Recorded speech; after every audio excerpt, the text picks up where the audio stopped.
Hello everyone, welcome back to another video. Today I'm gonna be making this anime girly using Procreate Dreams. They got a new update.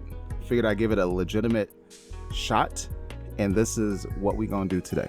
So I have become the owner of a handful of little art books that I found at art stores around town, and a couple of them are how to draw Chibi style, and I've been messing with those a little bit.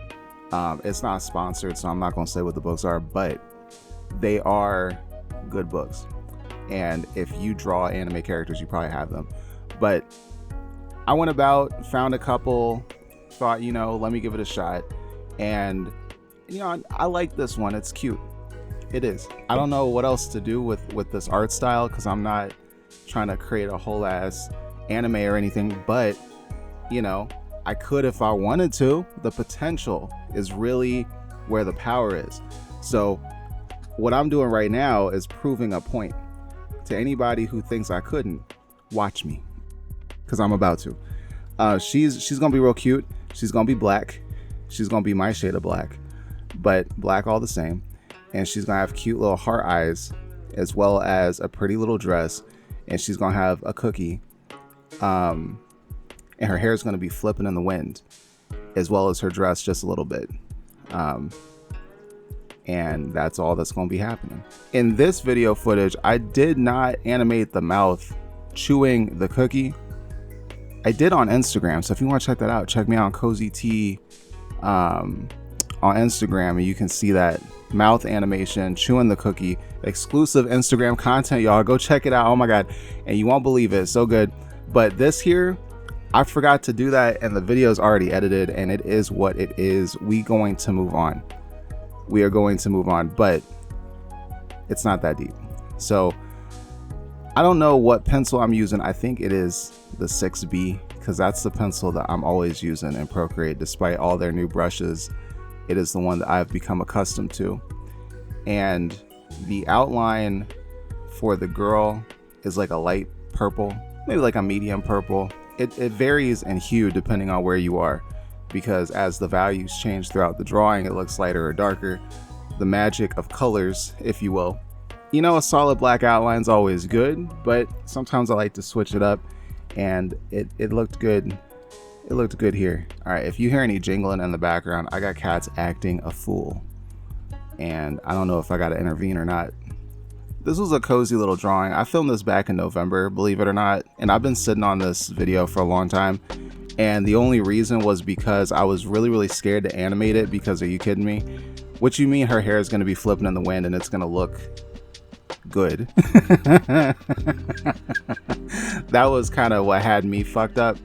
But I'm proud of myself. Sometimes you just got to wait, think about it. I really did do some research, kind of looking at TV shows and whatnot, seeing how it looks on TV.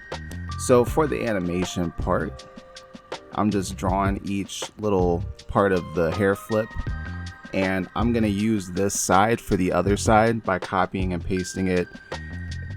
I did it a bit backwards, where I drew this side as the outline and I copy and pasted that over, and then I ended up coloring the side that I had pasted, and so I had to go back and color the other side. I could have just colored the one side and then flipped it, but whatever.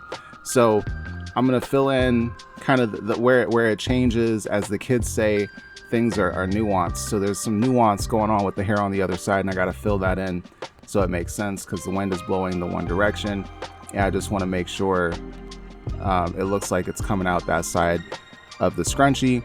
There's also, towards the end, it looked a little bit weird because they were both going exactly the same animation, and I decided to actually flip it. So the end of the animation cycle is the start of this side of her head. So they're actually going in the opposite animation cycle. That way it looks a little bit more random.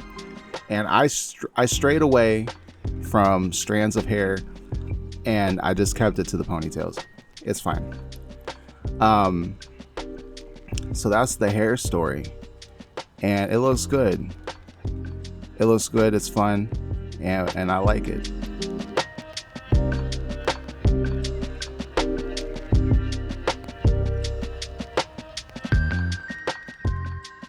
So for the dress animation, I had tried a lot of things, but ultimately I chose to do a recording. Now, if you ask me right now how I did this, I can't really explain it to you. It's in the settings when you click on it. It used to be on the taskbar, but they've moved a lot of stuff around and it's not quite the way it used to be. But it's such a short little clip that when I tried to record it, it was moving really, really fast. So I started it, I removed the last keyframe, and then I just made minor adjustments and shortened the clip so it was just one loop, and then duplicate after, which you just hold press duplicate after, and it would just loop around, and that was the dress animation. So pretty simple. It was the most simple method to this.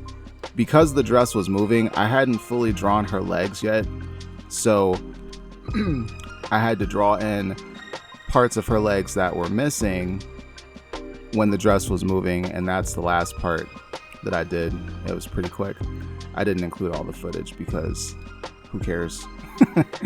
That's what I was doing. And then at the end, I group it all together, duplicate so it's a nice long little clip. If you like the video, hit the like button and sub if you want to see more art. I've got a lot of videos up. Go support a local artist. Go to your art museums downtown. Give people hugs. Tell them you love them. And stay beautiful, stay true, stay you, and above all else, stay cozy. I will see you guys next month. Take care of yourself. Peace.